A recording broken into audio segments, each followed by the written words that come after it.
E hoje, queridos, eu queria... acho que eu vou pegar o meu coração assim, espremer e a gente vai tirar um suco para a gente falar hoje da palavra de Deus. E eu queria falar sobre um assunto que eu acho que todo mundo tem que lidar, uma hora ou outra na vida, mais cedo ou mais tarde, com mais intensidade ou menos intensidade, isso vai bater na sua porta. E a minha esperança é que a palavra de Deus, ela tem um remédio. E o que eu queria falar com vocês hoje é sobre a frustração. Queridos, a frustração, ela é sempre um sentimento terrível para a gente lidar.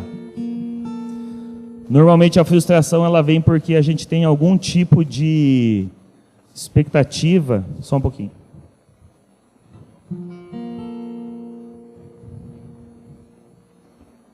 Pronto, agora nada vai atrapalhar.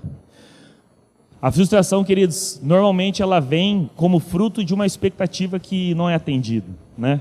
Muitas vezes a gente sonha em comprar, às vezes, um eletrodoméstico para a nossa cozinha, né? Aí você pensa assim, outro dia eu e a Agnes, a gente estava precisando, a gente tinha um liquidificador velho, e a gente estava precisando trocar aquele liquidificador, já estava tudo meio quebrado, daí a gente resolveu comprar aquele que vem a base, você troca, né, os copos em cima, ele vira um monte de coisa, tipo um multiprocessador. Perfeito, né? Queridos, acho que de algumas semanas uma das peças já quebrou, sabe? Aí você pensa assim, tipo assim, né? Pô, paguei o negócio, ele quebra e a gente acaba se frustrando. Por quê? Porque a gente tinha uma expectativa que pelo menos ele durasse uns 2 meses, assim, né? Tipo, não sei se é pedir muito, né? Mas o que acontece? A gente vê aquela situação, a gente aprende a lidar com o problema e bola para frente. Queridos, muitas vezes acontecem frustrações mais sérias, né? A gente está lá no nosso serviço e de repente você está lá trabalhando e você acha que você está tendo um bom desempenho e de repente chega o teu gerente e fala assim: Maurício, podemos conversar no fim do dia? Aí de repente, isso assim, pouquinho tempo depois da gente ter atingido a meta, né, que a gente tinha lá do marketing, do comercial, aí chega o gerente e fala para conversar no fim do dia. Aí você chega lá, conversa com ele por 5 minutos e você descobre que você está demitido, né? Queridos, essa é uma frustração terrível, né? Terrível. Eu lembro que eu cheguei em casa, na época o pastor Fábio Gabriel, ele era o meu líder, isso lá em Curitiba ainda, né? Só mandei uma mensagem para ele, avisando, e passei alguns dias lidando com essa frustração. Por quê? Porque eu tinha uma expectativa, né? Expectativa de que você estivesse fazendo um bom serviço, expectativa de que você tivesse um trabalho, expectativa, né, de você ter um salário, e muitas vezes isso daí não acontece. E a gente precisa aprender a lidar com isso, né? E queridos, tem horas que a gente tem frustração com pessoas, né? A gente está, muitas vezes, no nosso casamento, ou no nosso namoro, ou no relacionamento que a gente tem, né? Relacionamentos operacionais, funcionais, relacionamentos ministeriais, e a gente cria expectativas, né? Não, o pastor Caio, ele vai estar lá, né? O pastor Maurício, no domingo que ele vai pregar, ele vai estar lá, no horário. Pastor Caio, quando eu precisar dele, ele vai estar lá. Aí de repente você descobre que não está. Aí de repente você cria uma expectativa de que você, depois de um dia cansativo de trabalho, você chega em casa e está esperando uma janta e de repente não tem uma janta. E parece que aquela que é dá aquele ganchinho no coração, né? Não que a mulher tem que preparar a janta, mas às vezes você pensa assim, depois de um dia que você fica inteiro fora, talvez uma jantinha, fica fazer bem, né? O marido, às vezes, né? A esposa está esperando. A frustração da Agnes, ela queria que eu pegasse uma flor do jardim do vizinho assim e desse para ela. Ela falou, é a única coisa que ela queria. Eu falei, Agnes, você vai me fazer pecar para te agradar? Aí a desculpa que eu dava para não fazer isso. Eu falei, eu não vou roubar, né, uma flor. E é a frustração dela, né? O meu pai, ele já é falecido. Eu acredito que ele tinha uma frustração muito grande comigo, que ele queria que eu fosse jogador de futebol, né? Primeiro era o meu irmão mais velho, Aí eu acho que quando ele percebeu que o meu irmão não dava jeito pra coisa, ele falou, então eu vou investir no Maurício. Queridos, tive uma época, pasmem, né? O pessoal aqui vai conhecer uma realidade minha. Acho que eu jogava bola 6 vezes por semana. O Vinícius falou, impossível, né? É verdade. Eu lembro que na quinta-feira eu jogava bola 2 vezes, de tarde e de noite. E queridos, eu nunca tive interesse. Eu não gostava, até hoje não gosto de ver jogo de futebol, né? Nunca tive interesse de virar jogador. Eu gostava de jogar bola, agora ver jogo, né? Ficar pensando em estratégia, essas coisas assim. Eu acho que eu só gostava de me divertir mesmo com os amigos, né? E era uma frustração que o meu pai provavelmente teve. Aí eu acho que teve um momento que ele desistiu também de mim e falou, vai tocar a tua vida do jeito que você quer, né? Porque jogador de bola não vai dar. Obviamente por quê? Porque era uma coisa que ele queria. Meu pai, na verdade, ele jogou profissionalmente, né, futebol. Ele gostava muito e eu acho que era uma coisa que ele queria para os filhos dele, né? Só, queridos, a questão é, a gente se frustra. E o sentimento de frustração é terrível, né? Quando ele parte de qualquer lado. Só que tem um sentimento de frustração que eu acho que talvez seja o pior. O pior. E principalmente quando a gente está falando com filhos e filhas de Deus. É a frustração com a gente mesmo. Queridos, isso bate demais. Isso bate demais. É quando você chega para Deus e fala, Deus, eis-me aqui, envia-me a mim, né? É quando você fala assim para Jesus, Jesus, a minha vida é tua. E a gente canta. Aí depois chega na segunda-feira, a gente dá aquela escorregada. Aí de repente no nosso relacionamento a gente percebe que a gente não está refletindo a glória e o caráter de Deus. Aí de repente a gente no trabalho, às vezes está até roubando o chefe, né? Roubando o tempo que ele está nos pagando. Às vezes é aquele pecado com a lascívia, com a pornografia. Às vezes é a mentira, às vezes é a vergonha. Queridos, ele se manifesta de tudo que é jeito. Mas é aquele momento quando a gente percebe que a gente é insuficiente. Queridos, isso bate demais. Essa frustração que a gente tem conosco. E é sobre isso que eu queria falar hoje com vocês.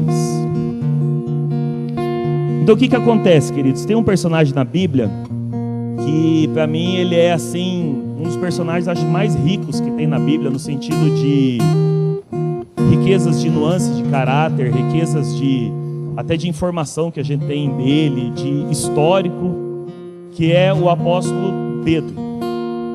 Queridos, Pedro, para quem não sabe a história, ele era um pescador, né? Tem muitos historiadores, muitos teólogos afirmam que talvez ele tinha como se fosse uma companhia de pesca, né? Às vezes ele tinha mais de um barco disponível.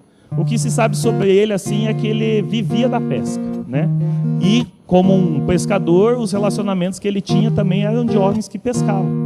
E a vida dele era isso. Ele era um homem simples, diz que ele falava o aramaico, né, que era o idioma ali dos hebreus. Ele falava bem arrastado, né, com bastante sotaque ali da Galileia. E diz que ele arranhava um pouquinho de grego, porque provavelmente nas negociações da venda de peixe ali, ele tinha que negociar com os gregos, né? Com o que a Bíblia chama dos gentios ali, né? O povo que não eram os hebreus. O que isso é? Ele era um homem simples, né? Não tinha muita história para contar, era um homem casado, né? A Bíblia fala que ele tinha uma sogra. E teve um dia, querido, que esse homem simples, ele teve um encontro com Jesus. E o encontro com Jesus que ele teve, talvez foi o jeito mais marcante que poderia ser. Imagina, você indo para o teu trabalho, quem trabalha com vendas, depois de um dia inteiro de serviço, você não vendeu nada, nem R$1, né? A Lu lá fez um monte de coxinha, não vendeu uma coxinha, vai ter que jogar as coxinhas tudo fora. Aí chega no fim do dia, de repente ele encontra com esse homem, se chama Jesus, um desconhecido.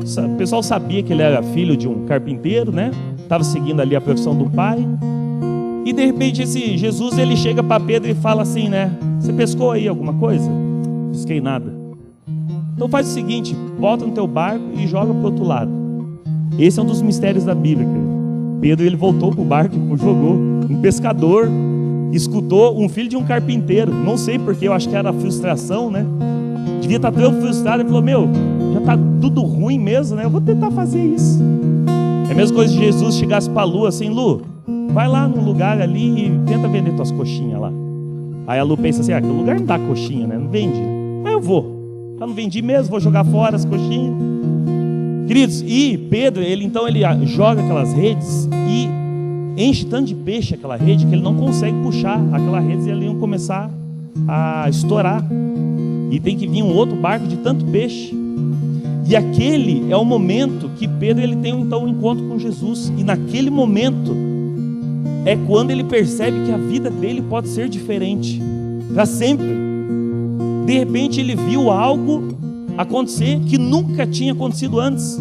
Só tinha ouvido falar nas histórias, quando falava nos profetas, quando falava de Elias, de Eliseu. Algo que estava acontecendo diante dos olhos deles.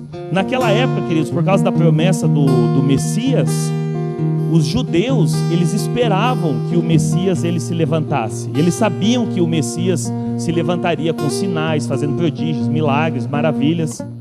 Só que tinha muito impostor. Tinha tanto impostor que eles já tinham colocado até regras. Ele falou assim: ó, próxima vez que vier aí alguém que se diz ser o Messias, ele tem que passar por 3 critérios, pelo menos. Aí eles tinham os critérios lá que tinham que passar, porque era muita gente querendo se passar pelo Messias. E de repente ele vê um milagre acontecendo. E nesse momento é quando Jesus ele fala para Pedro: Pedro, vem e me segue. Você é pescador de homens, eu vou fazer você... pescador de peixe, né? Eu vou fazer de você um pescador de homens. E Pedro, daquele jeitão dele, né? Eu imagino a maneira como é que ele era. Largou tudo, cara. Largou tudo e falou: eu vou seguir esse cara. Eu vou seguir esse cara. E a vida dele mudou para sempre. Para sempre. Eu anotei aqui algumas experiências que Pedro teve, só para a gente ter uma ideia o que foi essa caminhada dele com Jesus. Pedro, ele viu a sua sogra ser curada. Pedro viu Jesus multiplicando pães e peixes 2 vezes. Pedro, ele presenciou, né, a pesca milagrosa. Viu Jesus pregando o Sermão do Monte, né? Viu Jesus falando todas aquelas parábolas. Viu Jesus libertando endemoniados, né? A criança lá endemoniada. Viu Jesus libertando o gadareno também. Viu Jesus, né, mandando aqueles demônios tudo para os porcos, né? E os porcos se jogando. Pensa o que é isso, né? Se jogando do desfiladeiro. Pensa o que é você presenciar a multiplicação dos pães e dos peixes. Pedro foi o discípulo que andou sobre as águas. A Bíblia, quando ela fala de Pedro, sempre, quase todas as vezes, acho que coloca o nome de Pedro como primeiro, quando vai citar os apóstolos. Pedro era um dos mais próximos de Jesus. Pedro viu a transfiguração de Jesus. Pedro viu dele mesmo, né, pessoas sendo libertas e curadas. Queridos, isso tudo num período de 3 anos. Período de 3 anos. Eu fico pensando, quando ele viveu toda a vida dele como pescador, e o tanto de coisa que aconteceu nesses 3 anos. Imagina a cabeça de Pedro. Eu acredito que isso começou a encher o coração dele e começou a encher a confiança dele. Ele falou assim: eu estou com Jesus. Eu estou com Jesus. Para onde Jesus for, eu vou atrás. Para onde Jesus estiver caminhando, eu vou também. E olha aqui o que Deus está fazendo através de nós. E Pedro, ele foi meio que pegando carona em Jesus. Vocês concordam comigo? Jesus foi operando os milagres e Pedro foi pegando carona. Falou: não, é isso, a minha vida é isso. Minha vida é isso agora, né? Tem uma hora que ele estava tão entusiasmado que ele até resolveu cortar a orelha do soldado lá, né? Jesus teve que repreender Pedro, né? Então, queridos, Pedro, ele teve um monte de experiências que talvez eu e você, a gente vai passar a vida toda e não vai ter essa quantidade de experiências, né? Eu já tive algumas experiências com o sobrenatural na minha vida, mas não foram, né, nesse volume, né? Em 3 anos, tanta coisa acontecendo, né? Acredito que você já deve ter tido também. E Pedro, ele foi construindo essa confiança dessa vida sobrenatural, dessa vida com Jesus. E aí a gente chega em João 13. Então o que acontece em João 13? Chega o momento da última ceia, né? Então Jesus, ele parte o pão, ele dá o cálice lá para todo mundo beber. E é aquele momento que a Bíblia fala assim que Satanás entra em Judas, né? E daí Jesus ele só fala assim: vai e faz rápido o que você precisa fazer. Aí depois eles acabam a ceia e eles vão se preparar para subir no Monte das Oliveiras, né? Então Jesus ele começa a dar umas instruções para os discípulos. E é nesse momento que Jesus ele fala com Pedro. Então pensa, isso daqui é poucas horas antes de Jesus ele ser crucificado. Então está lá em João 13, do 36, a partir de 36.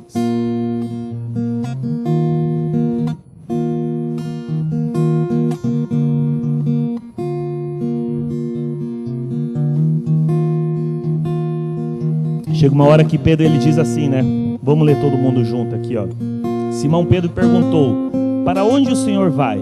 Jesus respondeu: para onde vou, vocês não podem ir agora, mas me seguirão mais tarde. E Pedro, né, tudo cheio de confiança, o que ele fala? Senhor, por que eu não posso ir agora? Perguntou ele. Eu estou disposto a morrer pelo Senhor. Olha a confiança de Pedro. Aí Jesus: morrer por mim? Disse Jesus: eu lhe digo a verdade, Pedro. Antes que o galo cante, você me negará 3 vezes. Até aí. Queridos, já recebeu uma profecia negativa na sua vida, não? Já se recebeu uma profecia de que você vai pecar? Catuí, eis que eu te digo, terça-feira, tal hora, você vai dar uma escorregada. Pensa. Aí se fosse com uma pessoa normal, você fala: isso daí é falso profeta. Mas é Jesus falando. E ele falou para Pedro: Pedro, antes que o galo cante, você vai me negar 3 vezes. Aí eu imagino Pedro falando assim: não tem como, né? Eu estou disposto a morrer por Jesus. E quantas vezes eu e você a gente não falou essa frase? Estou disposto a morrer por Jesus, né? Muitas vezes a gente vai num retiro e tem todo aquele mover sobrenatural no retiro, e a gente fala para Jesus assim: Jesus, a minha vida é tua, eu dou a minha vida nas tuas mãos, eu faço qualquer coisa, eu quero ser um mártir, né? Aí tem gente que até coloca como objetivo de vida ser martirizado. E era o que Pedro ele falou: Senhor Deus, eu dou a minha vida para você, eu vou até o fim, eu estou contigo e não largo por nada. Isso ele falou tipo de noite, assim, um pouquinho antes, né? De horas antes de acontecer o que vai acontecer. E o Senhor Jesus então me levou a refletir sobre isso. Quantas vezes, quantas promessas eu fiz para Deus de que eu faria X e Y, de que eu faria assim. Deus, eu vou andar em santidade. Não, agora eu vou ler a Bíblia. Agora eu vou orar. Agora eu vou servir. Agora eu vou fazer não sei o quê. E a gente, né, bate a mão no peito e fala assim: não, agora vai. Eu não largo de Jesus. E Pedro, ele faz a mesma coisa. Só que daí chega um momento, queridos, que a frustração ela vai bater a porta. Que está lá em Lucas 22, dos 56 a 62.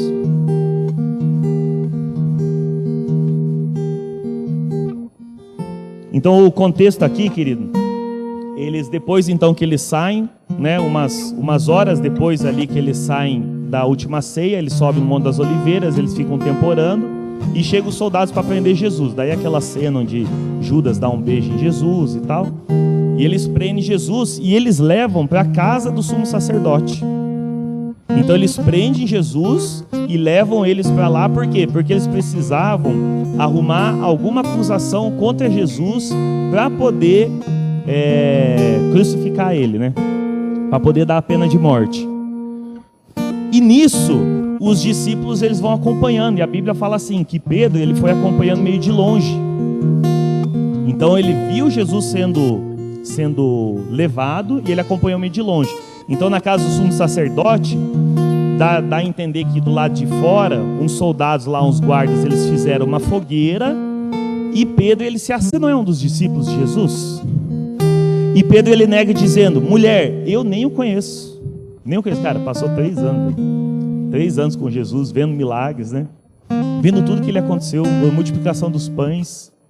Só que nessa hora Pedro ele começou a temer pela própria vida. Aí ele falou assim: eu nem conheço ele. Pouco depois, um homem olhou para ele e disse: você também é um deles. Aí Pedro falou rapidinho: não sou. Aí passa mais um tempo, né, versículo 59. Cerca de 1 hora mais tarde, outro homem afirmou: com certeza esse aí também estava com ele, pois ele também é galileu, né? Então Pedro ele tinha as características de galileu, provavelmente o jeito que ele falava. Pedro, porém, respondeu: homem, eu não sei do que você está falando. E no mesmo instante o galo cantou, né? Então a gente sabe que o galo ele canta lá, só que mora em sítio é o quê? Umas 6 da manhã, mais ou menos? 5? Umas 5 da manhã. Então esse evento ocorreu aí durante a madrugada. E quando Pedro ele negou a terceira vez, o galo canta. Tem, se eu não me engano, quando conta essa história nos outros evangelhos, fala enquanto Pedro ainda estava falando, o galo ele cantou. Aí, o que acontece? E no mesmo instante o galo cantou. Então o Senhor, né, o Senhor Jesus, se voltou e olhou para Pedro.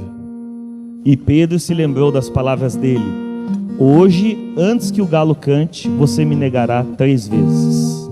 E Pedro saiu dali chorando amargamente. Aí os guardas encarregados começaram a zombar de Jesus, a bater nele, né? Queridos, eu fico imaginando essa cena na vida de Pedro. Tipo assim, depois de tudo que você viu, depois de tudo que você viveu, você negou Jesus. E eu olho para Pedro e falei: Pedro, como é que você consegue, bicho? Tipo assim, tem que ser muito mané. Você acabou de falar que você vai dar a sua vida. Você viu o que Jesus é capaz. Você viu ele multiplicar pães. Como? Jesus tirou você de uma vida de pescador, uma vida normal, mediana. Como que você consegue negar Jesus? Meu, olha o que Jesus fez por você, Pedro. Cara, ele salvou a tua vida, curou a tua sogra. Você viu pessoas sendo libertas. Do que ele tinha tanto medo? Se eu olhasse para Pedro, eu ia falar: meu, o que você fez, bicho? O que você fez, cara? Aí eu fico olhando Pedro, imaginando, falei: cara, não sei. Só que quando a gente olha para Pedro aqui, é muito fácil, né? A gente criticar ele.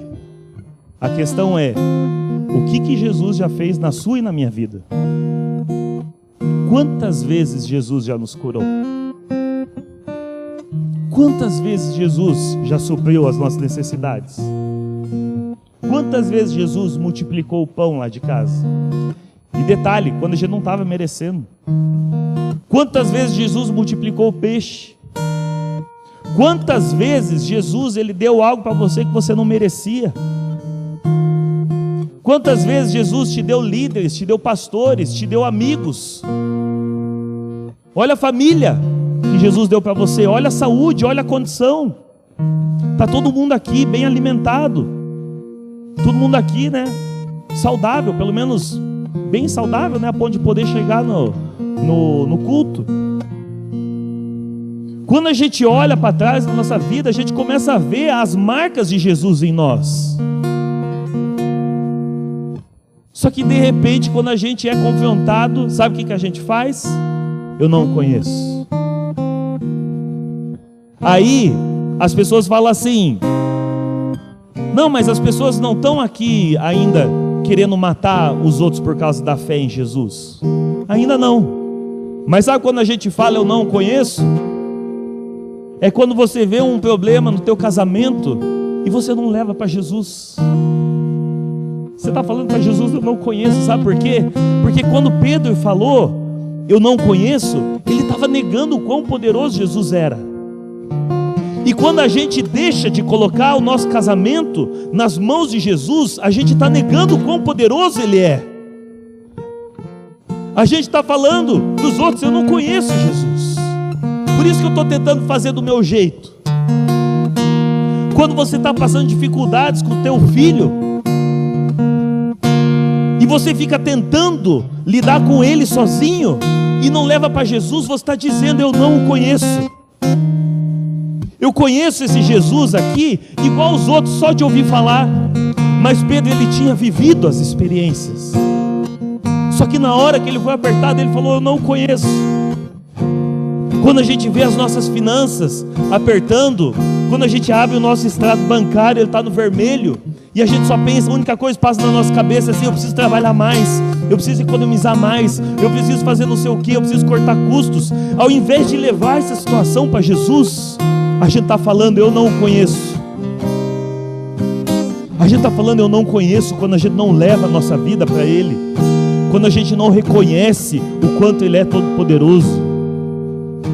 Queridos, se você está passando uma situação de dificuldade, de violência e iminência, o que você faz? Você liga para a polícia, porque você sabe que eles têm autoridade, eles têm força para resolver aquela situação, eles têm força para conter o bandido, eles têm força para algemar ele, para levar ele para uma cadeia se precisar, porque você sabe do que eles são capazes. Só que quantas vezes a gente está negando o que Jesus pode fazer, porque a gente não liga para Ele, a gente não leva as coisas para Ele. A gente fala assim: não, eu cuido do meu jeito. De repente a nossa saúde está indo para o buraco, e a gente fica: não, eu preciso fazer uma dieta diferente, eu preciso fazer não sei o que, eu preciso tomar isso daqui. Daí a gente vai atrás do nutricionista, vai atrás de passo a passo na internet, não, porque é isso que vai resolver. Aí de repente a gente escuta uma pessoa falando: não, estou tomando tal remédio, tal coisinha, e está me dando certo. E a gente não leva para Jesus. Todas as vezes que a gente faz isso, a gente está negando Jesus. E queridos, a Bíblia fala que quando Pedro ele nega pela terceira vez, é Jesus que volta os olhos para Pedro. Então, eu imagino que se o momento que Pedro ele tivesse sido confrontado a respeito de que se ele era um seguidor de Jesus ou não, eu fico imaginando se antes dele ter respondido, ele tivesse olhado nos olhos de Jesus. Eu duvido que ele ia conseguir negar. Eu duvido. O problema de Pedro foi não ter olhado para Jesus, não ter reconhecido Jesus. Sabe onde que Pedro falhou dessa vez antes? Quando ele estava andando sobre as águas. Quando que começou a surgir o problema na vida dele? Quando ele parou de olhar para Jesus. Quantas vezes no nosso casamento, na nossa família, na nossa vida, no nosso trabalho, no nosso emprego, nosso serviço, a gente para de olhar para Jesus, e a gente começa a olhar as circunstâncias, a gente começa a olhar aquilo que está dando errado, e daí é o momento que a gente está afundando. E Pedro, por temer pela própria vida, por querer se resguardar, porque o que ele estava tentando fazer era guardar a própria vida, ele parou de olhar para Jesus.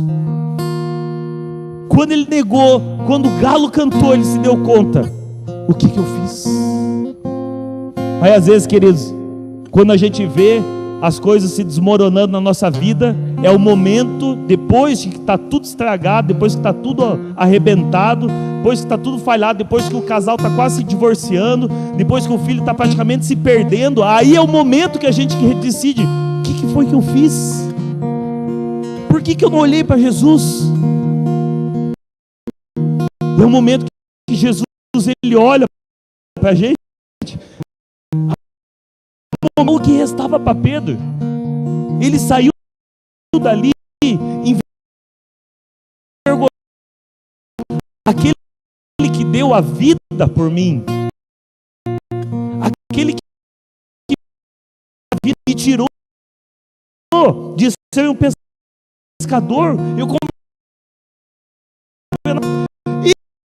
esse eu neguei, nem no pior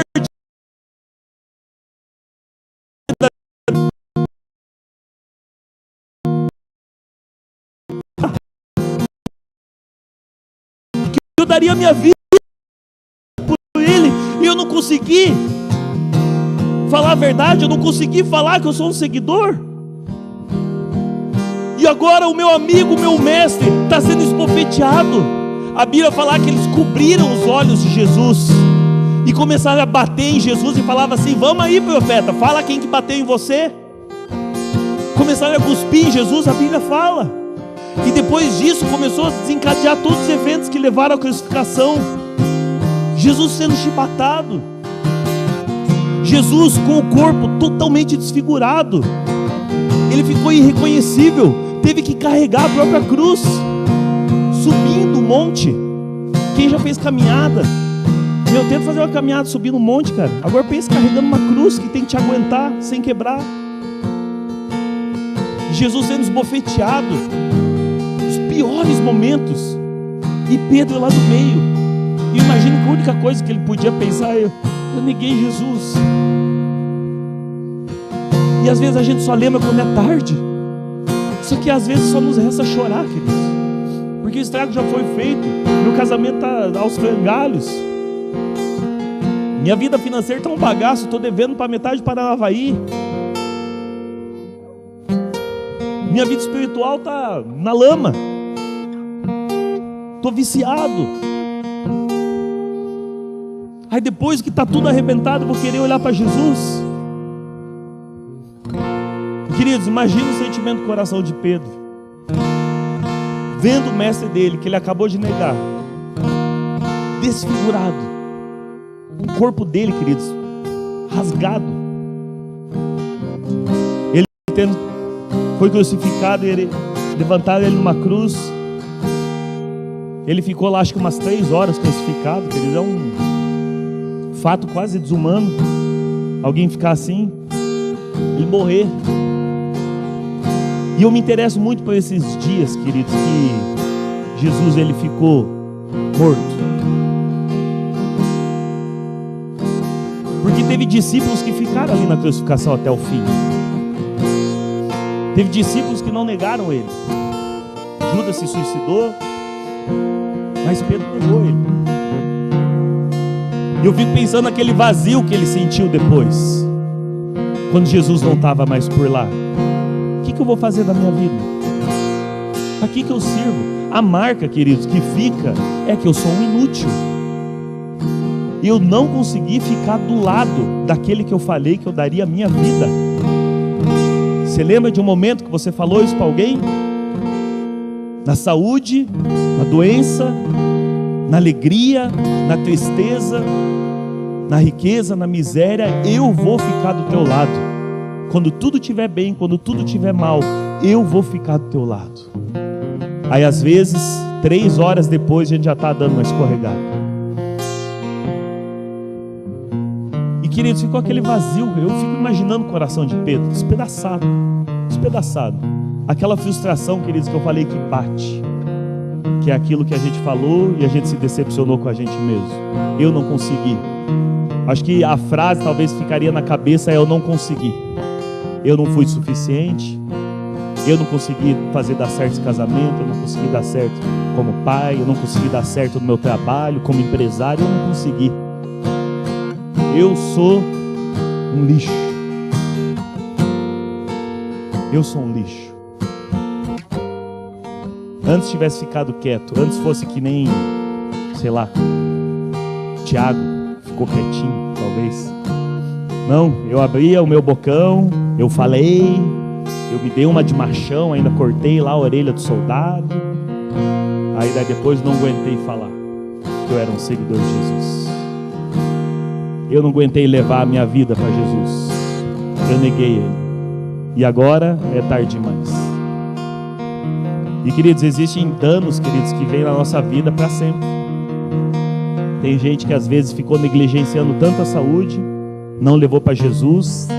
Pode ser que tenha uma hora que seja tarde demais, queridos. Pode ser uma hora que seja tarde demais. Tem horas que a gente fica negligenciando o casamento, negligencia o relacionamento com os filhos, negligencia os relacionamentos que a gente tem de amizade, e a gente fica negligenciando, não leva para Jesus, queridos. E tem horas que pode ser que seja tarde demais. Aí quando você vai tentar restaurar, é igual aquela plantinha que você ficou sem regar por um tempão. A planta já está praticamente morta, não tem mais força para viver por conta.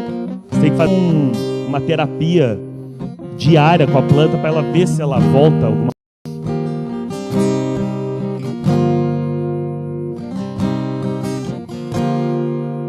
Aí a pergunta que eu fico é: se eu tivesse olhado para Jesus antes,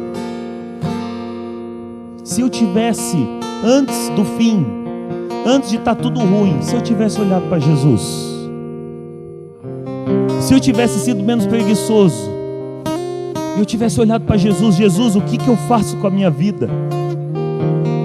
Se eu tivesse sido menos procrastinador, eu tivesse olhado, Jesus, o que eu faço com a minha família? O que eu faço com o meu casamento? O que eu faço no meu trabalho? O que eu faço, Jesus? Eu imagino se Pedro desse aquela olhadinha nos olhos de Jesus antes. Talvez ele ia lembrar, né? Cara, o que Jesus fez? Olha o que Jesus fez. Olha o que Jesus fez no meu passado. Olha o que Jesus fez na vida das outras pessoas. Olha os relatos do que Jesus fez aqui. Ele pode. Ele pode. Ele pode. Aí, queridos, depois disso, então, chega o domingo, né? Aí tem os eventos da ressurreição ali de Jesus. E Jesus, ele começa a fazer várias aparições. Às vezes a gente não se dá conta, mas eu acho que tem umas 10 mais ou menos aparições que Jesus faz. Primeiro faz ali, eu acho, para Maria Madalena, para as mulheres, né? E vê ele como um jardineiro. Aí daí depois a Bíblia faz um relato assim, que Jesus, ele aparece para os dois lá no caminho de Emaús. E quando esses dois vão falar para os outros discípulos, eles avisam que Jesus já tinha aparecido para Pedro. Então, de alguma maneira, Jesus, ele priorizou Pedro ainda. De todos os discípulos que ele poderia ter aparecido, ele ainda aparece para Pedro. Sabe o que me chama a atenção isso, querido? É aquele momento assim, Deus, eu sou um pastor tão lixantão assim, e o Senhor me usa ainda. Parece que a misericórdia de Deus não acaba. Parece que Deus, ele continua insistindo em mim, mesmo quando eu já desisti. Mesmo quando eu estou chorando amargamente aos frangalhos, parece que Deus ainda dá aquela luz. Ele aparece para Pedro.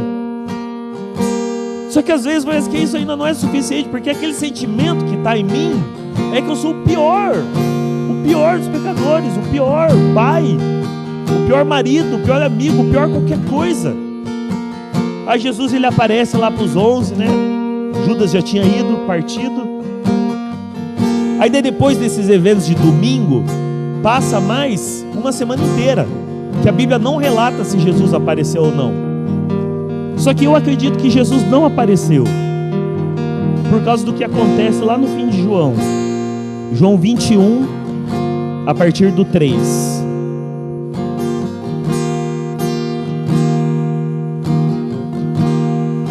Olha lá. Evangelho de João 21. É 21? 21, a partir do 3.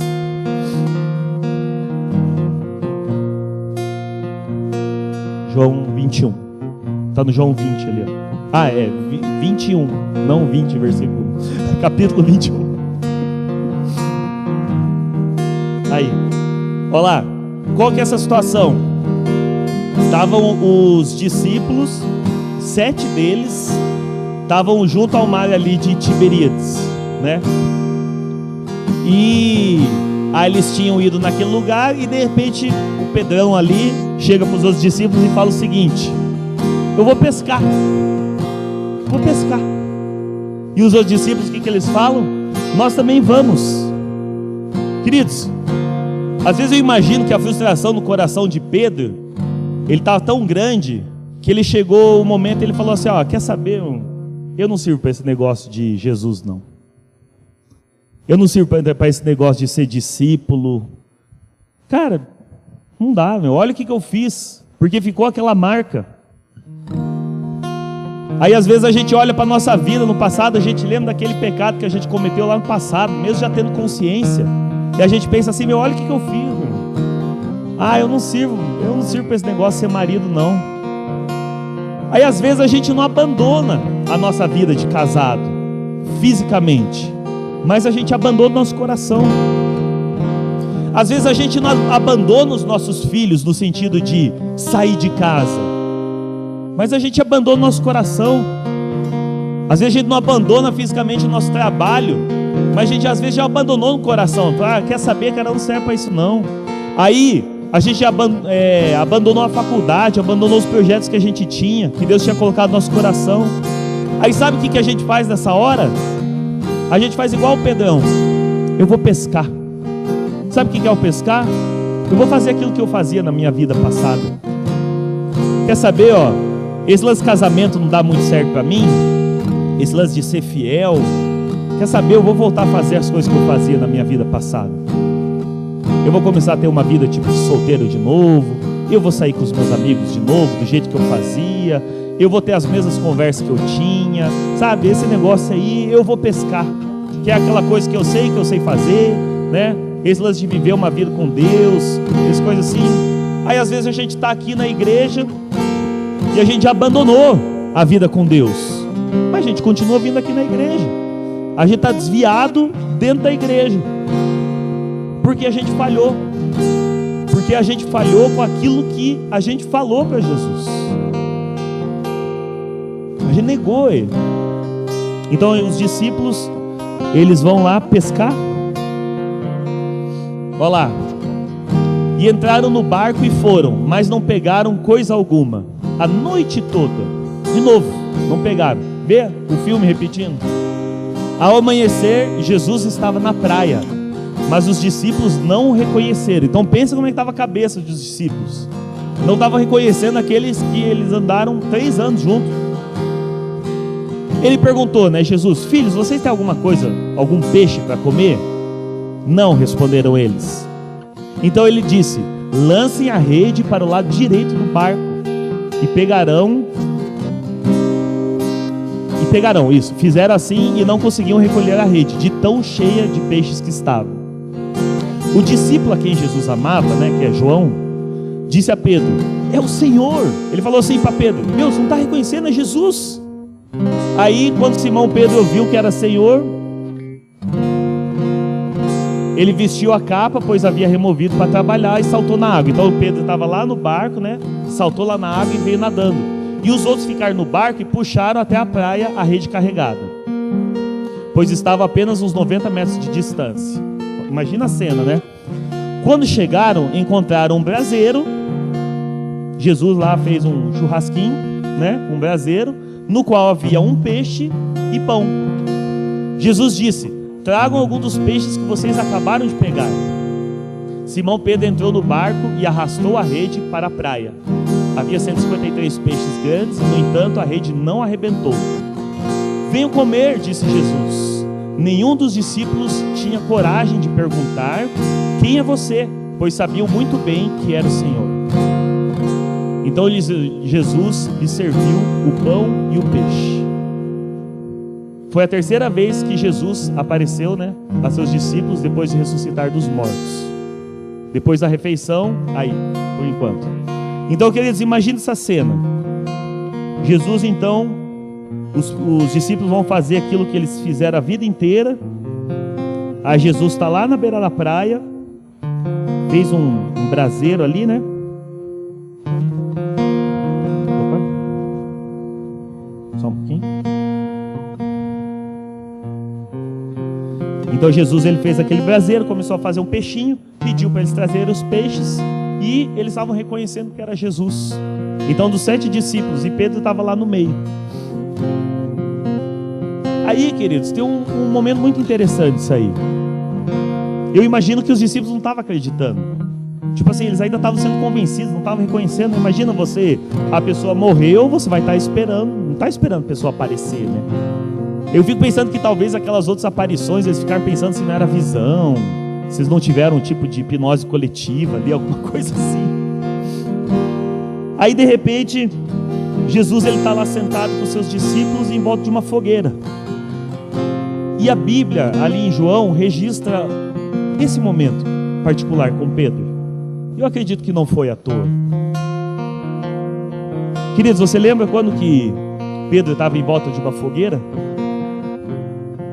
Uns dias antes. Foi quando ele negou Jesus. E Jesus, ele coloca Pedro junto de uma fogueira de novo. E é o momento que Jesus ele pergunta para Pedro assim: Pedro, tu me amas? Aí o Pedrão, né, eu imagino ele com aquela marca no coração, tipo: eu falei com você, Jesus. Talvez Pedro estivesse mentindo de novo, só que de jeito diferente agora, né? E ele responde para Jesus assim: Senhor, eu te amo. Aí Jesus ele pega assim, ele pergunta de novo para Pedro: Pedro, tu me amas? E aquele braseiro, imagino a mente de Pedro voltando o filme no dia talvez de maior dor da vida dele, o dia que ele negou o mestre. E às vezes a gente quer evitar essas memórias, você não concorda comigo? A gente não quer voltar para aquele lugar onde a gente se machucou, onde a gente falhou, onde a gente se frustrou. Aí a segunda vez que Jesus pergunta, Pedro, talvez mentindo de novo, ele falou assim: Senhor, eu te amo. O senhor sabe que eu te amo. Aí Jesus ele pega e pergunta terceira vez. A mesma situação, querido. Uma fogueira, 3 vezes sendo perguntado. Aí Jesus pergunta para Pedro: Pedro, tu me amas? Aí a Bíblia fala que Pedro ficou triste.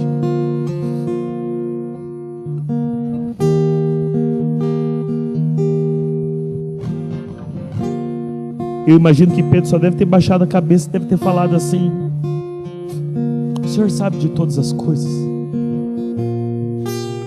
Tipo, o Senhor sabe que eu não te amo, cara. Deus, o Senhor sabe que eu não te amo. Olha o que eu fiz. Por que você está me perguntando? Eu não mereço isso. Eu não mereço estar comendo aqui com os outros. Eu não mereço estar nessa refeição. Eu não mereço estar nessa igreja aqui. Eu não mereço ser pastor, não mereço ser líder, não mereço ser marido, não mereço nada disso. Para de me perguntar. O Senhor sabe que eu não te amo. Eu já mostrei. Eu mostrei, esqueceu? Esqueceu que eu mostrei, que eu te neguei? Dá vontade de falar: você é burro, cara. Eu não te amo. Eu não te amo. E queridos, nesse momento, Jesus ele fala para Pedro assim, olhando para Pedro: vai e apacenta as minhas ovelhas. Queridos, o plano de Jesus não mudou porque nós falhamos. O plano de Jesus para a tua vida e para a minha vida não mudou porque você falhou. Não é tarde. Não é tarde. Só que Jesus deu para Pedro a maior lição que ele podia ter. Pedro, não é você confiar em você mesmo, é você olhar para mim. Eu estou te mostrando que você não consegue me amar. E queridos, isso é a graça. Quando a gente ainda pecadores, ainda falhos, e continuando a falhar, e continuando a pecar, quando Jesus ele nos estende a mão dele e fala: sem mim você não consegue nada. Para de pensar que é você que tem que ser capaz. Para de pensar que é você que vai conseguir alguma coisa. Você tem que olhar para mim. Porque o ser humano é falho. Nós somos falhos. A Bíblia fala: quem diz que não tem pecado é mentiroso. Todos nós estamos na lama do pecado, queridos. Estamos lutando com isso. Todo dia, aquilo que eu não quero fazer, aquilo que eu faço. Toda vez que a gente tira os olhos de Jesus, a gente começa a falhar. E Pedro, naquele momento, ele foi restaurado. Então, queridos, não pare o mover de Deus na sua vida quando Ele te levar para os lugares que você foi machucado. Não pare o mover de Deus na tua vida se Ele levar as lembranças que tem dor, porque Ele quer te restaurar. Ele quer mostrar: olha como você é incapaz, mas comigo você consegue. E Jesus ele estava falando para Pedro: Pedro, não é tarde demais. Levanta a cabeça, cara, olha para mim. Levanta a cabeça e olha para mim. Queridos, eu entendo que aquele foi o momento da cura de Pedro. Sabe por quê? Pedro foi, depois disso, um dos apóstolos que a gente tem mais relatos, que ele foi mais expressivo no reino. E eu anotei algumas das coisas que ele fez aqui. Olha lá. Pedro, depois da descida do Espírito Santo, ele foi o primeiro a pregar e 3.000 pessoas se converteram. Queridos, alguém que mal sabia, que falava com sotaque arrastado, o aramaico, mal falava grego, ele foi usado, 3.000 pessoas foram convertidas. Ele foi o líder, aquele que negou Jesus foi o líder da igreja em Jerusalém. Ele foi o canal para um monte de milagres de Deus através da vida dele. Quando a Bíblia fala que as pessoas colocavam os doentes para que a sombra de Pedro ele passasse, não era Pedro que estava fazendo, era Jesus na vida de Pedro. Pedro foi usado para curar o paralítico. Lembra? Na porta da entrada do templo, não tem ouro nem prata, mas o que eu tenho eu te dou, né? Levanta e anda. Em nome de Jesus, o Nazareno. Não era ele. Ele entendeu que não era ele. Porque, queridos, vocês entendem o quão impossível era o que estava acontecendo na vida de Pedro? Um pescador sem formação superior, que mal falava, não tinha habilidade de liderança. Na época eles nem sabiam o que era igreja. Pedro foi usado para ressuscitar Dorcas. Dorcas estava morta. Ele chegou, aquele que tinha negado Jesus, aquele que achou que era um inútil, ele entendeu que ele pode ser usado para ressuscitar alguém.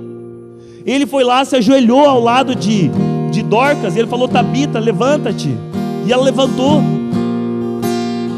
Foi o Pedro, aquele que negou Jesus, foi ele que disciplinou Ananias e Safira. Lembra que os dois morreram? Com a autoridade que tinha sobre ele. Não por causa dele, mas por causa do que ele entendeu. E Pedro, ele continuou até o fim da vida dele, pregando e pastoreando. Então Jesus, quando ele estava falando com Pedro antes, Jesus ele estava querendo dizer, um momento para Pedro, que Pedro ele teria a honra de morrer em nome de Jesus, de ser martirizado. Aí a gente não tem esse relato na Bíblia, mas a gente tem bastante fonte histórica que fala sobre isso. Fonte histórica, quando a gente fala tradição, né, em termos de teologia, a gente está falando dos documentos que a gente tem que não são a Bíblia. Esses documentos relatam que Pedro ele foi crucificado e ainda de cabeça para baixo. Alguns documentos falam assim, que ele pediu para ser crucificado de cabeça para baixo, porque ele falou assim: eu não tenho a honra de ser crucificado como meu Senhor foi. Indiferente, querido, se ele foi de cabeça para baixo ou não, mas ele teve uma vida de expressão no desenvolvimento, na expansão do reino de Deus. Aquele que negou, sabe por quê? Porque ele parou de olhar para aquilo que estava ferindo ele parou de olhar para a falha dele, ele parou de olhar para o pecado dele e começou a olhar para Jesus. Ele teve falhas depois, brigou lá com Paulo, ele foi chamado de hipócrita, um monte de coisa. Ele teve falhas, assim como nós vamos ter falhas. Nós vamos ter. Mas a questão é, eu preciso permitir que Jesus ele restaure a minha vida, me levar para um lugar de dor, para que eu aprenda a olhar para Ele. Queridos, a gente tem que cuidar com a sutileza do inimigo.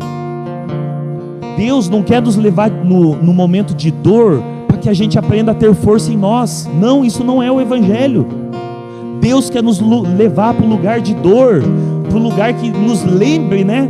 De repente a gente vai lembrar de todas aquelas situações ruins e daquele momento do pecado. Só que para que a gente aprenda que a gente deveria ter olhado para Ele em primeiro lugar, e aquilo sirva de maneira didática para nos fazer olhar para Jesus. Não importa o que está acontecendo do meu lado, eu estou olhando para Jesus. Quando eu tenho um problema no meu casamento, a primeira coisa que eu faço é levar para Jesus. Quando meu marido chega em casa alcoólatra, eu não vou lá brigar com ele, a primeira coisa, eu vou levar para Jesus. Quando meu filho está dando trabalho, eu não vou lá ficar dando bronca nele, a primeira coisa, eu vou levar para Jesus. porque eu estou olhando para Jesus, e eu sei que quando eu olho para Jesus eu não afundo, quando eu olho para Jesus eu permaneço firme. Se no meu trabalho eu estou tendo um monte de problema, não estou tendo o resultado que está sendo esperado de mim, estou tendo problema com o meu chefe, a primeira coisa que eu vou fazer é olhar para Jesus, eu vou levar em oração para Jesus. A gente precisa permitir que Jesus nos restaure. Querido, você parou para pensar que Jesus não se surpreendeu quando Pedro negou ele? Porque Jesus já sabia. Quando o galo cantou, Jesus não olhou para Pedro assim: não acredito, você fez mesmo? Assim como Deus não ficou surpreso com a queda de Adão e Eva. Deus não se surpreende com a nossa falha. Deus não se surpreende com a nossa falha, porque Ele já sabe, queridos. E sabia que isso talvez é mais torturante ainda, queridos? A graça, ela nos tritura, queridos, ela nos tritura. Quantas vezes eu orei: Deus, por que o Senhor me chamou para ser pastor? Quantas vezes? Quantas vezes eu orei para Deus, falando: Deus, por que o Senhor me chamou para ser pai? Eu tenho nada de bom para ser pai. Olha só, qualquer um é melhor. A gente não... tem a continuação ali, né? Vamos ler a continuação do texto. Porque às vezes Jesus já nos restaura, a gente ainda quer dar um rabichinho ali, né?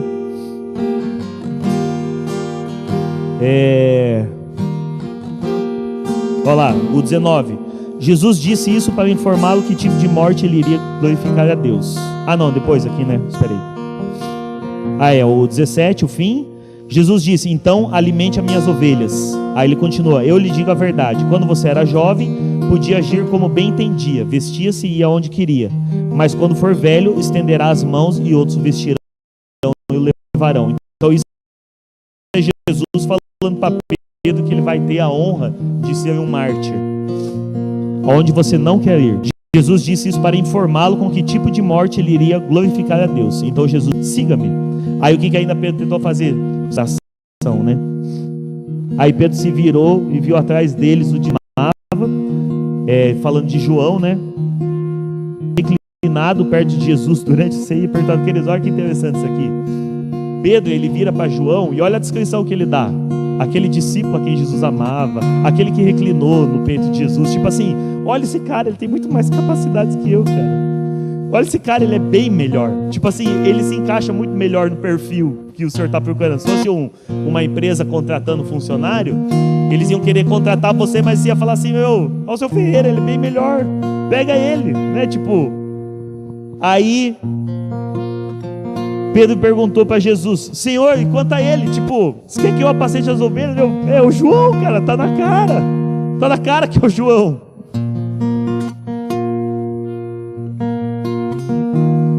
Aí Jesus respondeu: se eu quiser que ele permaneça vivo até eu voltar, o que lhe importa? Quanto a você, siga-me. Queridos, isso aqui assim, se você não foi liberto ainda, se não foi curado ainda até esse momento, isso aqui é aquela cereja do bolo.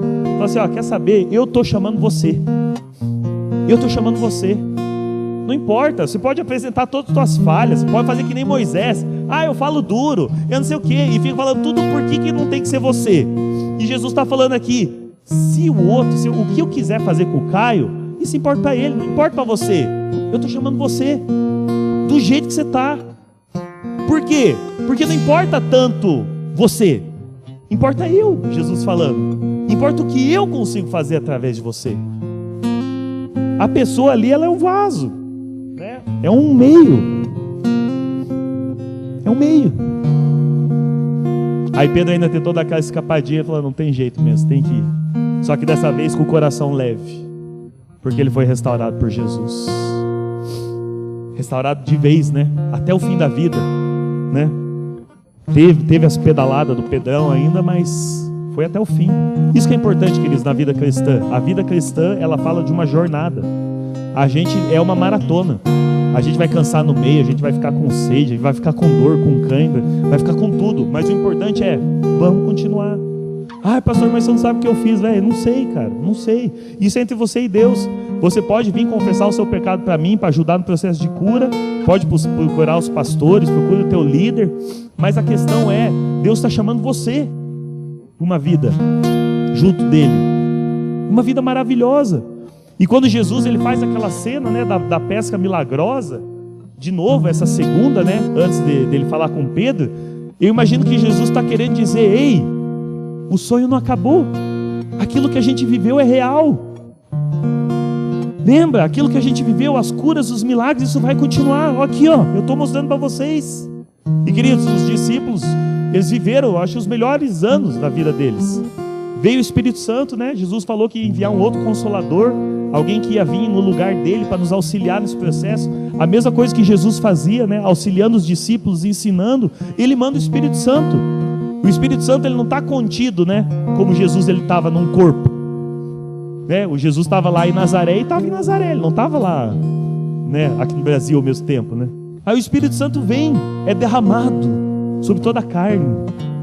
E hoje a gente tem um Consolador disponível, né, para nos auxiliar, para fazer esse trabalho que Jesus fazia, né, nos levando cada vez mais perto de Jesus, né, o Espírito Santo nos apontando para Ele.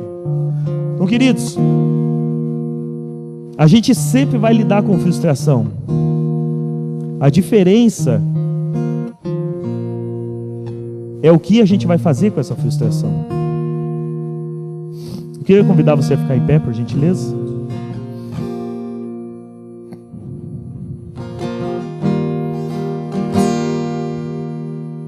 Falar. Jesus ele levou em conta a minha falha quando ele me chamou. Ele não se surpreendeu com a negação de Pedro, assim como ele sabe que falhamos e vamos falhar. Mesmo assim, é ele que vem ao nosso encontro e cura a nossa alma para que possamos viver o que ele planejou para nós. Jesus ele quer curar a nossa alma e nos deixar pronto para manifestar o seu reino na nossa vida, família e todos os lugares que tocamos. Feche seus olhos, por gentileza, queridos. Se alguém puder desligar um pouquinho as luzes ali.